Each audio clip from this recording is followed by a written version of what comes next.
महादेवी हत्तीणीला परत आणण्यासाठी कोल्हापुरात पदयात्रा सुरू आहे। सकाळी 5 वाजल्यापासून नांदणी ते कोल्हापूर पदयात्रेला सुरुवात झाली आहे। 45 किलोमीटर आत्मक्लेश पदयात्रेत कोल्हापूरकरांची अभूतपूर्व अशी गर्दी बघायला मिळते आहे। महादेवी हत्तीणीला कोल्हापुरात परत आणण्यासाठी जिल्हाधिकाऱ्यांना निवेदन दिलं जाणार आहे। महादेवी हत्तीणीला नांदणीमधून गुजरातच्या वंतरामध्ये नेण्यात आलंय आणि याच महादेवी हत्तीणीला पुन्हा नांदणीमध्ये आणण्यासाठी कोल्हापूरकर हे आक्रमक झालेले आहे।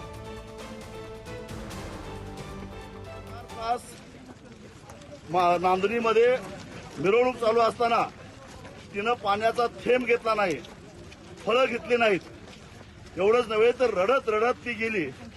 ज्या माधुरीनं आमच्या 742 गावांचे प्रमुख असणाऱ्या मठाधिपतींना रडवलं, स्वतः रडली।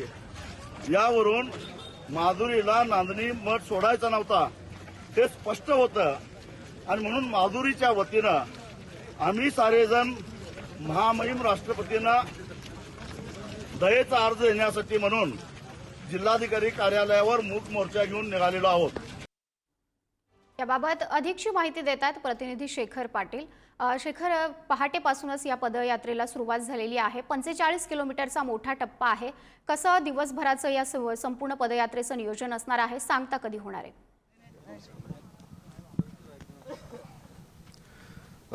माधुरी याला 5 वाजताच खरं तर सुरुवात जी आहे ती होणार होती, मात्र 6 वाजेपर्यंत मोठ्या प्रमाणात लोक जे आहे ती याला लागली असल्यामुळं 6 वाजता नांदणीमधून या पदयात्रेला सुरुवात झालेली आहे।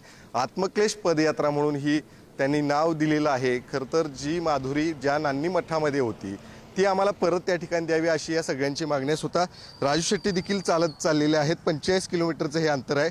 एवढ्या मोठ्या प्रमाणात प्रतिसाद तुम्हाला या ठिकाणी मिळतोय, काय नेमक्या भावना आता या सगळ्यांच्याच या ठिकाणी पाहायला मिळतात?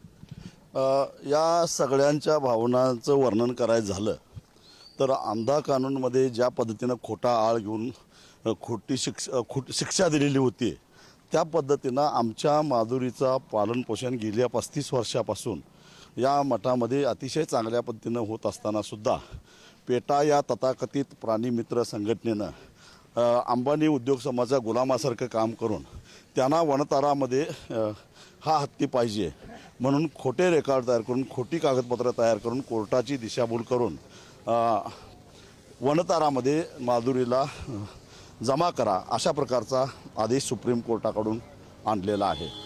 वास्तविक पाहता माहिती अधिकारातून हे आता स्पष्ट झालेलं आहे। सेंट्रल झो अथॉरिटी अर्थात CGA न माहिती अधिकारातून सांगितलेलं आहे की वनतारा या नावाचे खाजगी प्राणी संग्रहालय या देशामध्ये कुठंही अस्तित्वात नाही। मग वनताराला केंद्र सरकारनं मोठ्या प्रमाणात निधी दिल्याचं मी ऐकलं। वनतारामध्ये माधुरीला भरती करा असं सुप्रीम कोर्ट कसं काय सांगू शकतं? म्हणजे सगळाच गोलमाल आहे, अंधा कानून आहे आणि त्यामुळं सुप्रीम कोर्ट म्हणजे सर्वोच्च नव्हे। या देशाच्या संविधानाप्रमाणे सुप्रीम कोर्टानं दिलेला निकाल बदलण्याचा अधिकार महामहिम राष्ट्रपतींना आहे आणि म्हणून आम्ही राष्ट्रपतींच्याकडं माधुरीच्या वतीनं दयेचा अर्ज घेऊन निघालेलो आहोत। आम्ही सगळे दिल्लीला जाऊ शकत नाही म्हणून जिल्हाधिकाऱ्यामार्फत आम्ही राष्ट्रपतींना दयेचा अर्ज आमच्या वतीनं ज्या भगिनीच आता चालत आहेत त्या भगिनी जिल्हाधिकाऱ्यांना हा दयेचा अर्ज देतील। कारण माधुरी लिहू शकत नाही, बोलू शकत नाही, पण तिच्या भावना आम्ही बघितल्या। 4 तास तिच्या विदाईची मिरवणूक नांदणीमध्ये चालू होती, त्यावेळी तिनं एक थेंब पाण्याचा घेतला नाही, सगळ्याला फक्त प्रेमानं कुरवाळलं, आशीर्वाद दिला आणि अश्रू गाळत गाळत ती गेली।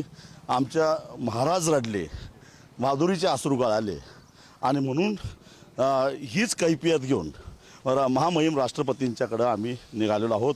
आम्ही एवढे असताना माधुरी आमच्या काळजाचा तुकडा आहे, ही ती आमची देवी आहे आणि ह्या देवीला आम्ही सांभाळू शकलो नाही। कायद्याच्या आदर राखल्यामुळं तिला आम्ही गमावून बसलो आणि म्हणून कुठंतरी आम्हीही कमी पडलेलो आहोत, आम्ही आमच्या कर्तव्यात कमी पडलेलो आहोत। या भावनेतून आम्ही प्रायश्चित्त म्हणून आम्ही आत्मक्लेश करत आहोत। तर अनेक जण असं देखील म्हणतात की आता वनतारामध्ये गेल्यानंतर त्याची निगा खूप चांगल्या पद्धतीने राखली जाते, जी इथं राखली जात नाही असं सोशल मीडियातून सांगितलं जाते, कमेंट केल्या जातात। त्या लोकांना नेमकं काय तुम्ही सांगाल, काय नेमक्या भावना नान्नीवासियांच्या आणि त्या हत्तीनी सोबतच्या होत्या आणि त्या पद्धतीच्या कमेंट आता येताना पाहायला? या सोशल मीडियातले जे काही तथाकथित तज्ज्ञ आहेत किंवा व्हॉट्सअप युनिव्हर्सिटीतले तज्ज्ञ आहेत, त्यांनी एकदा नांदणी गावाला येऊन भेट द्यावी. इथं या गावातून माधुरीसाठी काय काय खायला घातलं जात होतं. इथला हिरवा चारा, इथला मका, इथला ऊस, इथला भाजीपाला, इथला पेरू, इथले केळी आणि अहो त्या वनतरामध्ये एक छोट्याशा कुंडामध्ये माधुरीला खेळायला सोडलं जातं. इथं आमची पंचगंगा नदी बारमाही वाहते, त्यात आमची माधुरी उच्छंदपणानं खेळत होती, बागडत होती, लहान मुलांच्या बरोबर खेळत होती, त्यांना घेऊन नदीमध्ये खेळत होती. हे सगळे व्हिज्युअल्स आमच्याकडे आहेत, येऊन बघा.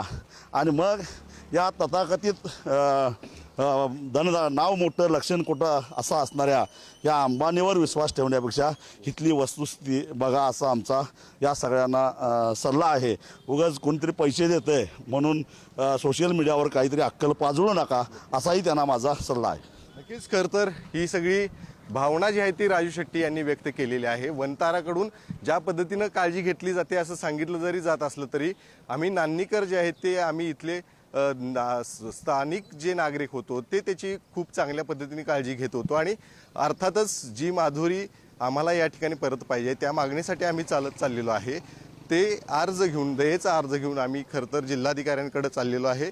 तोच अर्ज आता राष्ट्रपतींकडे ते देणार आहेत. त्यामुळं निश्चितच या आंदोलनाच्या माध्यमातून, पदयात्रेच्या माध्यमातून एक मोठा संदेश जो आहे तो देण्याचा प्रयत्न राजू शेट्टी आणि त्यांच्या संपूर्ण कार्यकर्ते असू द्या, नान्नीवासी असू दे, या सगळ्यांच्याकडून केला जातोय हे मात्र निश्चित. नक्कीच दिवसभरातील या सर्व पदयात्रेचे अपडेट्स शेखर आपल्याकडून घेत राहू. तुर्तास धन्यवाद दिलेले या अपडेटसाठी.